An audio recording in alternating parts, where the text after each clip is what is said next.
Assalamualaikum warahmatullahi wabarakatuh. Ketemu lagi dengan saya Vita Regan dalam materi pembelajaran kita berikutnya, yaitu sumber hukum internasional.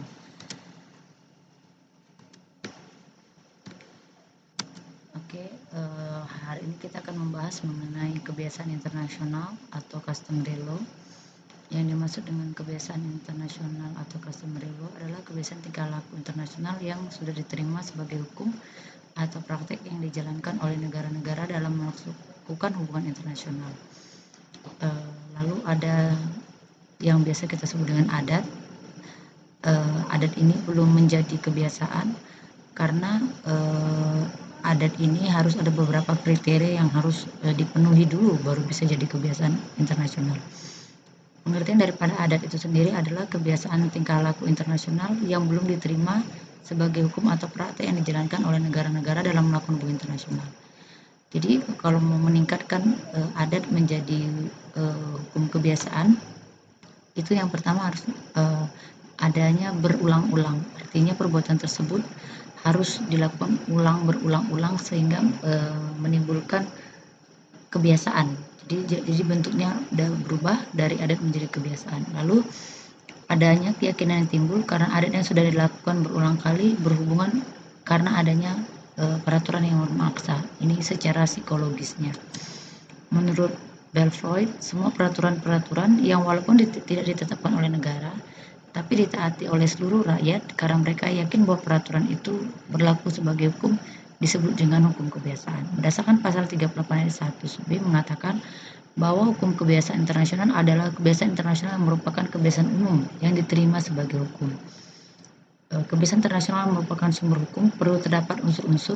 Yang pertama harus terdapat suatu kebiasaan bersifat umum, dan yang kedua kebiasaan itu harus diterima sebagai hukum.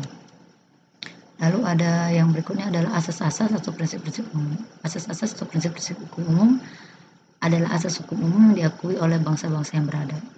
Prinsip-prinsip hukum umum adalah asas-asas hukum yang mendasari sistem hukum modern. Contoh seperti Fakta Santo Panda. Dalam hukum perjanjian artinya setiap pihak yang terikat dalam perjanjian itu harus mentaati isi perjanjian. Lalu ada abus droid dan bona fides. Asas hukum yang dimaksud dalam pasal 38 ayat 1 ialah asas hukum umum. Jadi selain asas hukum perdata juga terdapat asas hukum untuk acara dan asas hukum untuk pidana. Jadi termasuk juga di dalamnya adalah asas hukum internasional. Misalnya asas kelangsungan negara, penghormatan kemerdekaan negara, dan lain-lain. Menurut pasal 38 ayat 1, asas hukum umum merupakan suatu sumber hukum formal yang berdiri sendiri di samping kedua sumber hukum yang telah disebutkan terlebih dahulu, yaitu perjanjian dan kebiasaan. Lalu sumber hukum berikutnya adalah jurisprudensi. Jurisprudensi adalah keputusan hakim atau mahkamah internasional terdahulu yang dijadikan pedoman bagi hakim di kemudian hari untuk memutuskan perkara yang sama baik perdata maupun pidana. Yang dimaksud dengan keputusan pengadilan dalam pasal 31 ialah pengadilan dalam arti yang luas, meliputi segala macam peradilan internasional baik mahkamah maupun arbitrase.